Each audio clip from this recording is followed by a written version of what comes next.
Hello കുഞ്ഞുങ്ങളെ, എല്ലാവർക്കും ഹിന്ദി സൂത്രയിലോട്ട് സ്വാഗതം. അപ്പോൾ ഇന്നത്തെ ക്ലാസ്സിൽ നമ്മൾ നോക്കാനായിട്ട് പോകുന്നത് 10ാം ക്ലാസ്സിൻ്റെ ആദ്യത്തെ ചാപ്റ്ററായ ഖിഡ്കി എന്ന് പറയുന്ന ലഘുകഥയാണ് കേട്ടോ. അപ്പോൾ എല്ലാവരും എന്ത് ചെയ്യുക, മുഴുവനായിട്ട് കാണാൻ വേണ്ടിയിട്ട് ശ്രമിക്കുക. എങ്കിൽ മാത്രമേ നിങ്ങൾക്ക് ഈ ഒരു ലഘുകഥ വളരെ നന്നായിട്ട് മനസ്സിലാക്കാൻ വേണ്ടിയിട്ട് പറ്റുള്ളൂ. ഓക്കെ, അപ്പോൾ നമുക്ക് ചാപ്റ്ററിലോട്ട് പോകാം. മക്കളെ നോക്കിക്കേ, ആദ്യമായിട്ട് നമ്മളൊരു ചാപ്റ്റർ നോക്കുമ്പോൾ പ്രധാനമായിട്ടും 3 കാര്യങ്ങൾ ശ്രദ്ധിക്കുക. അപ്പോൾ ആദ്യം ഏത് തരത്തിലുള്ള രചനയാണ്, അതിനർത്ഥം ഇത് കവിതയാണോ, കഹാനിയാണോ, ഏകാംഗിയാണോ, അങ്ങനെ കൈ പ്രകാർക്കെ രചനയും ഹേ അല്ലേ, പല തരത്തിലുള്ള രചനകളുണ്ട്. അപ്പോൾ അതിൽ ഏതാണെന്ന് നമ്മൾ മനസ്സിലാക്കുക. അത് കഴിഞ്ഞിട്ട് ആ രചനയുടെ പേരെന്താണ്, ആ രചന എഴുതിയ ആളാരാണ്, ഈ 3 കാര്യങ്ങളാണ് മസ്റ്റായിട്ട് നമ്മൾ പഠിച്ചിരിക്കണം. അപ്പോൾ ആദ്യം നോക്കിക്കേ, കിസ് തരഹ് രചന ഹേ, ഇത് ഏത് തരത്തിലുള്ള രചനയാണ്? യഹ് ലഘുകഥ ഹേ അല്ലേ. ലഘുകഥ എന്ന് പറഞ്ഞാൽ എന്താ, ഷോർട്ട് സ്റ്റോറി അല്ലേ. അപ്പോൾ ഓക്കെ, അതൊരു ഷോർട്ട് സ്റ്റോറിയാണ്, നമുക്ക് മനസ്സിലായി, ലഘുകഥയാണ്. അങ്ങനെയാണെങ്കിൽ അടുത്ത ചോദ്യം, ലഘുകഥ കാ നാം ക്യാ ഹേ, ഈ ഷോർട്ട് സ്റ്റോറിയുടെ പേരെന്താണ്? ഖിഡ്കി അല്ലേ. ഖിഡ്കി എന്ന് പറഞ്ഞാൽ എന്താ, വിൻഡോ, ജനാല, ജാലകം എന്നൊക്കെ നമുക്ക് പറയാം. അങ്ങനെയാണെങ്കിൽ മൂന്നാമത്തെ ചോദ്യം, ഇത് എഴുതിയ രചനാകാർ അല്ലേ. ഈ ഖിഡ്കി നമ്മൾ പഠിച്ചു, ഇത് ഏത് തരത്തിലുള്ള രചന എന്ന് പഠിച്ചു. ഇനി ഇത് എഴുതിയ ആളെ പഠിക്കണം. ആരാ? അഞ്ജു ഖർബന്ദ. അപ്പം 3 കാര്യങ്ങൾ നമ്മൾ പഠിച്ചു. ഖിഡ്കി എഴുതിയ ആൾ അഞ്ജു ഖർബന്ദ, ലഘുകഥ ഹേ. ഓക്കെ ആണ്. അപ്പോൾ നമുക്കിത് ചാപ്റ്ററിലോട്ട് പോകുമ്പോൾ തന്നെ നമുക്ക് മനസ്സിലാക്കാൻ പറ്റുന്നുണ്ടല്ലേ. ആദ്യം നമുക്കിവിടെ എന്താ കാണാൻ പറ്റുന്നത്? ഒരു ട്രെയിൻ കാണാൻ പറ്റുന്നുണ്ട്, അതിനകത്ത് പാസഞ്ചേഴ്സ് ഉണ്ട് അല്ലേ. കുറച്ച് പാസഞ്ചേഴ്സും പിന്നെ ഒരു ഫാമിലിയൊക്കെ നമുക്ക് കാണാനായിട്ട് പറ്റുന്നുണ്ട്. നമുക്കിനി ചാപ്റ്ററിലോട്ട് പോകാം. ഓക്കെ, നിങ്ങൾക്ക് മനസ്സിലാക്കാൻ വേണ്ടിയിട്ട് മീനിങ്സ് ഒക്കെ കറക്റ്റായിട്ട് തന്നിട്ടുണ്ട്, നോക്കാം. ഹോഷിയാപുർ സെ ഷാദി കാ ബുലാവ ആയാ ഥാ. ഹോഷിയാപുരത്തിൽ നിന്നും, ഹോഷിയാപുരം എന്ന് പറഞ്ഞാൽ എന്താ, ഒരു സ്ഥലത്തിൻ്റെ പേരാണ്. ഓക്കെ, ഹോഷിയാപുരിൽ നിന്നും ഷാദി എന്ന് പറഞ്ഞാൽ വെഡ്ഡിങ്, വിവാഹത്തിൻ്റെ ഇൻവിറ്റേഷൻ കിട്ടിയിട്ടുണ്ട്. അങ്ങോട്ടേക്ക് കല്യാണത്തിലേക്ക് പോകണം എന്ന് പറഞ്ഞിട്ട്. ഷാദി ബുലാവ ആയാ ഥാ, ബുലാവ എന്ന് പറഞ്ഞാൽ ഇൻവിറ്റേഷൻ വന്നിട്ടുണ്ട്.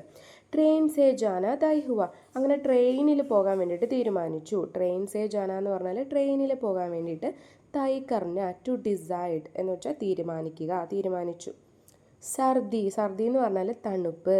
ഹൽക്കി ദസ്തക് ദേനെ ലഗി ഥി, തണുപ്പിങ്ങനെ എത്തി തുടങ്ങിയിട്ടുണ്ട്. അപ്പോൾ ആ ഒരു കാലത്താണ് കേട്ടോ, ആ ഒരു സീസണാണ്, തണുപ്പിങ്ങനെ വന്നിട്ടുണ്ട്.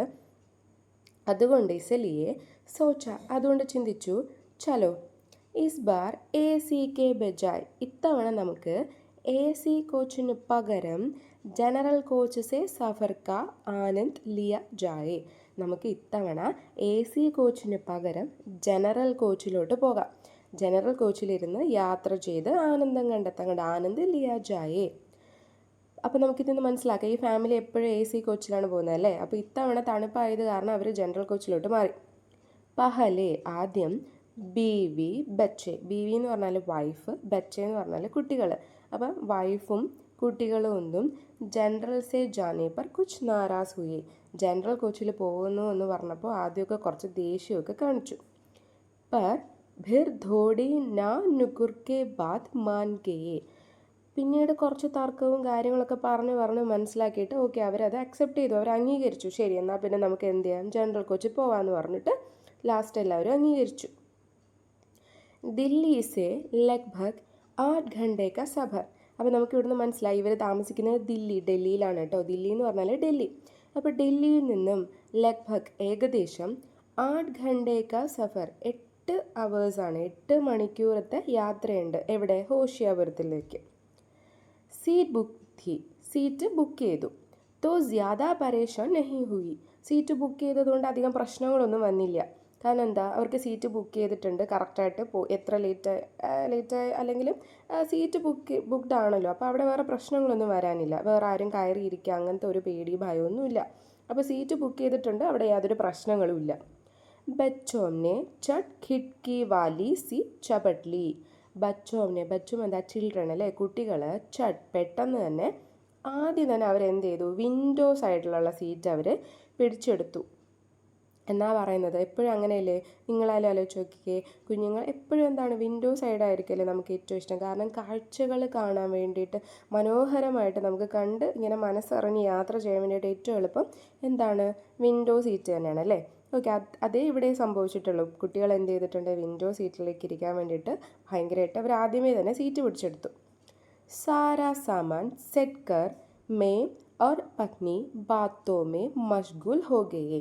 സാരാ സാമാൻ എന്ന് വെച്ചാൽ എല്ലാ സാധനങ്ങളും സെറ്റ് കർ എന്ന് വെച്ചാൽ സെറ്റ് ചെയ്തിട്ട് എല്ലാം കൃത്യമായിട്ട് ചെയ്തിട്ട് മൈം ഓർ പത്നി ഞാനും ഭാര്യയും. അപ്പോൾ ഇവിടുത്തെ മെയിൻ ക്യാരക്ടറാണ് കേട്ടോ, ഹസ്ബൻഡും വൈഫുമാണ് ഇതിലൂടെ നമ്മൾ പറയുന്നത്, ഈ ഒരു സ്റ്റോറിയിൽ കാണാനായിട്ട് പറ്റുന്നത്. അപ്പോൾ അവരവരുടെ കാര്യങ്ങളിലേക്കൊക്കെ ഇങ്ങനെ മഷ്ഗൂൽ ഹോഗയ മുഴുകിയിരുന്നു. അപ്പോൾ ഈ ഒരു പാരഗ്രാഫ് നിങ്ങൾക്ക് മനസ്സിലായല്ലോ, ഓക്കെയാണ്. അപ്പോൾ അടുത്തതിലോട്ട് പോവാം.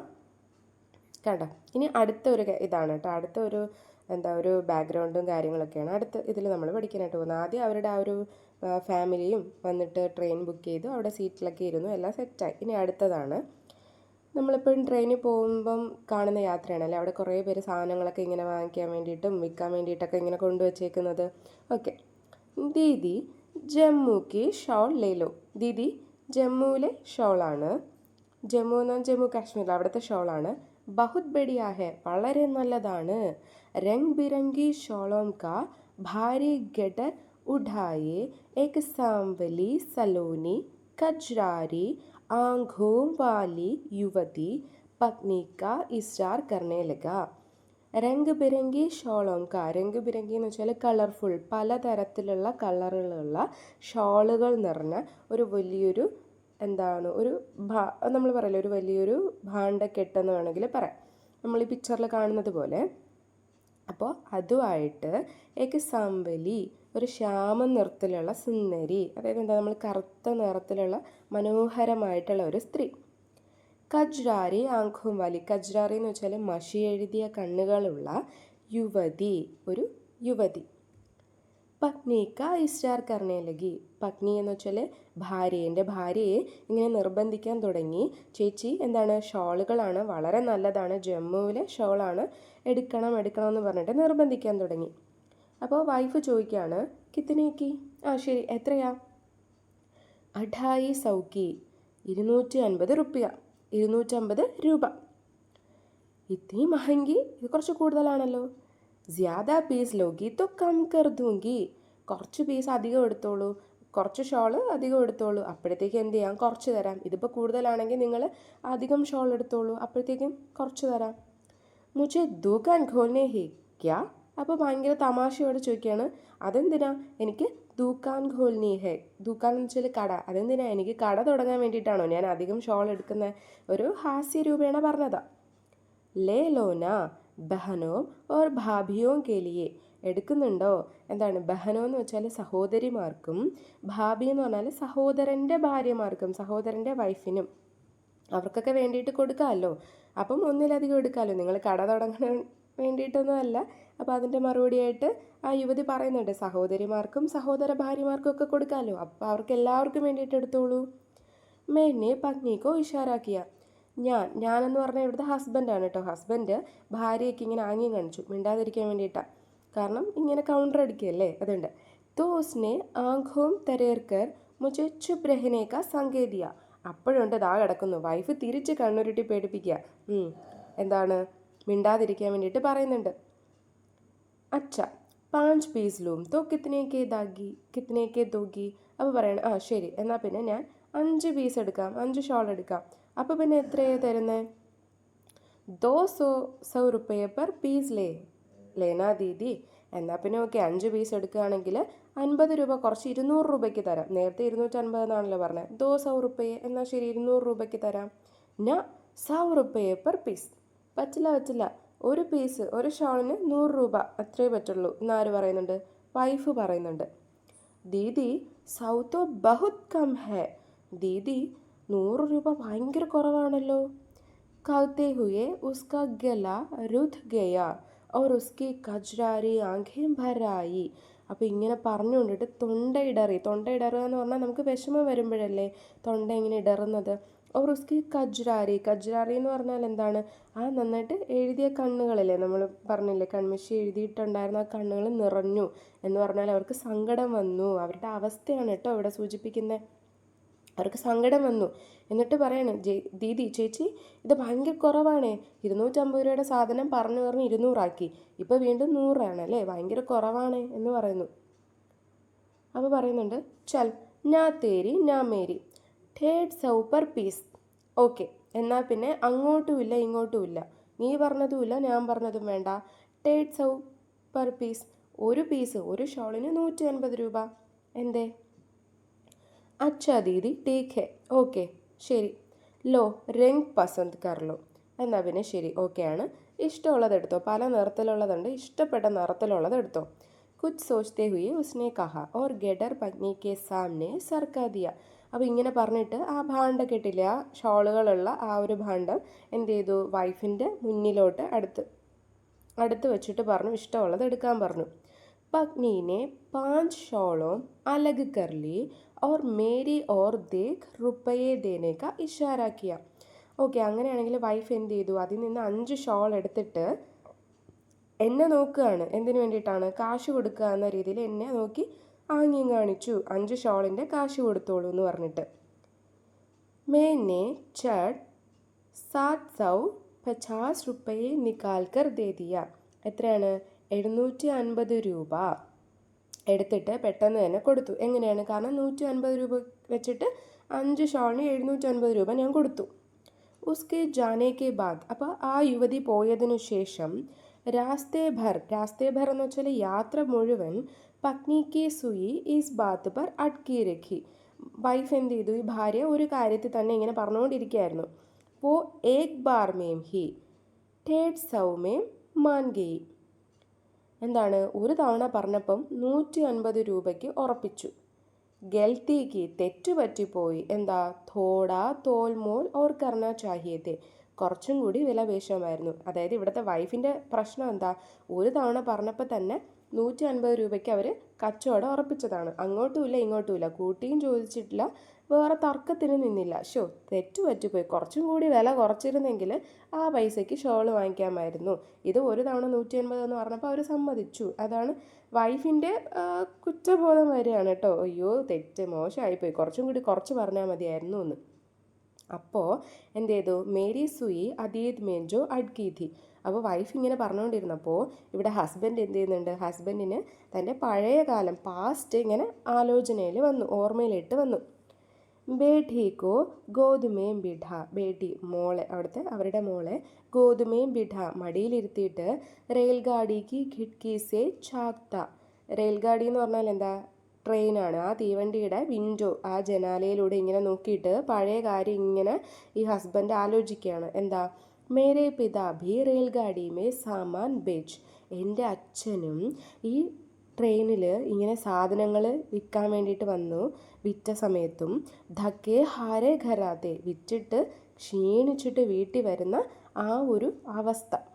തോ ഉൻകി ആംഖോ മേം ഭി വഹി നമി ധി ജോ ആജ് ഉസ് യുവതിക്ക് ആംഖോ മേം ധി. അതായത് ഇന്ന് ഈ സ്ത്രീ ഇല്ലേ, ആ സ്ത്രീ നമ്മൾ പറഞ്ഞില്ലേ കരഞ്ഞുകൊണ്ടാണ് ആ ഷോൾ വിൽക്കുന്ന കാര്യം ഇങ്ങനെ പറഞ്ഞത്, 100 രൂപ കുറഞ്ഞു പോയി എന്ന് പറഞ്ഞിട്ട്. അപ്പം ഈ ഹസ്ബൻഡ് പറയാണ്, ഇന്ന് ഈ യുവതിയിൽ കണ്ട ആ കണ്ണുനീര് എനിക്ക് ഓർമ്മയുണ്ട്. ഇതേ കണ്ണുനീര് അല്ലെങ്കിൽ ഇതേ നനവായിരുന്നു അന്ന് ഞാൻ എൻ്റെ അച്ഛൻ്റെ കണ്ണിൽ എനിക്ക് കാണാനായിട്ട് പറ്റിയത്. എന്തുമാത്രം അർത്ഥമുള്ള വരികളാണല്ലേ ഇത്. നമുക്കൊന്ന് ചിന്തിച്ചാൽ മനസ്സിലാകാൻ പറ്റില്ലേ? കാരണം എൻ്റെ അച്ഛനും ഇതുപോലെയൊക്കെ ഇങ്ങനെ കഷ്ടപ്പെട്ട് ജീവിച്ചതായിരുന്നു അല്ലേ അന്ന്.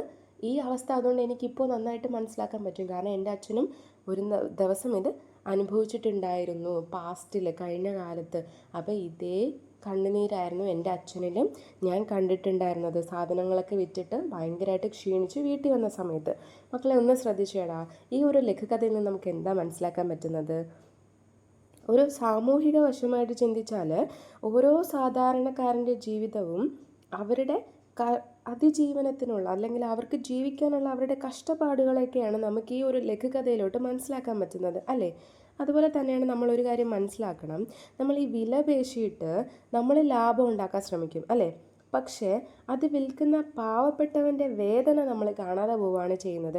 നമ്മളിപ്പോൾ ഒന്ന് ശ്രദ്ധിച്ചാൽ ഈ ഫുട്പാത്തിൽ അല്ലെങ്കിൽ വഴിയോരങ്ങളിലൊക്കെ ഇരിക്കുന്ന കച്ചവടക്കാരിൽ നിന്നിട്ട് നമ്മൾ ബാർഗെയിൻ ചെയ്തിട്ട് അല്ലെങ്കിൽ അവർ പറയുന്നതിനേക്കാളും വില കുറച്ച് വാങ്ങിയിട്ട്, അപ്പോൾ നമ്മൾ ആലോചിച്ചിട്ടുണ്ടോ അവർ അന്നേക്കുള്ള ജീവിതം എങ്ങനെയെങ്കിലും ഒന്ന് ജീവിക്കാൻ വേണ്ടിയിട്ട് അവർ വരുന്നതല്ലേ.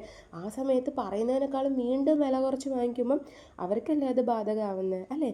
നമ്മൾ ലാഭം നോക്കുമ്പം അവർക്കത് അവരുടെ ജീവിതമാണ് അല്ലേ അവിടെ നമുക്ക് കാണാനായിട്ട് പറ്റുന്നത്. അതുകൊണ്ട് ഇങ്ങനെയുള്ള ഒരു വലിയൊരു മെസ്സേജും കൂടി നമുക്ക് ഈ ഒരു ലഘുകഥയിലൂടെ കിട്ടുന്നുണ്ട് അല്ലേ. അത് നിങ്ങൾ മനസ്സിലാക്കുക. നമ്മളെപ്പോഴും മറ്റുള്ളവരുടെ ജീവിതം നമ്മൾ എന്ത് ചെയ്യുക, മനസ്സിലാക്കാൻ വേണ്ടിയിട്ട് ശ്രമിക്കുക.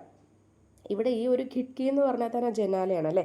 അപ്പോൾ ജനാലയിലൂടെ പുറത്തെ കാഴ്ചകൾ കാണുന്നത് പോലെ നമ്മൾ മറ്റുള്ളവരുടെ ജീവിതത്തിലേക്കും നമ്മൾ ആ ഒരു സഹാനുഭൂതിയോടെ നോക്കാൻ വേണ്ടിയിട്ട് ഈ ഒരു ലഘുകഥ നമ്മളെ പ്രേരിപ്പിക്കുന്നുണ്ട് അല്ലേ. നമ്മളെപ്പോഴും നമ്മുടെ ഭാഗം മാത്രം ചിന്തിക്കരുത്, മറ്റുള്ളവരുടെ ഭാഗം കൂടി നോക്കുക, മറ്റുള്ളവരെ കൂടി നമ്മൾ അറിഞ്ഞ് മനസ്സിലാക്കാൻ ശ്രമിക്കുക. നമ്മളെപ്പോഴും പറയുന്നത് പോലെ മറ്റുള്ളവരെ നമ്മൾ മനസ്സിലാക്കാൻ ശ്രമിച്ചാലും നമുക്ക് മനസ്സിലാവും അല്ലേ, അവരെന്തുമാത്രം കഷ്ടപ്പെടുന്നുണ്ട്, അല്ലെങ്കിൽ എന്തുമാത്രം പാവമാണ്, അവരുടെ ആ ഒരു മനസ്സ് നമുക്ക് മനസ്സിലാക്കാനായിട്ട് സാധിക്കുന്നുണ്ട്. അപ്പോൾ ഇത്രയും വലിയൊരു മെസ്സേജ് ഈ ഒരു ലഘുകഥയിലൂടെ നമുക്ക് കിട്ടുന്നുണ്ട്.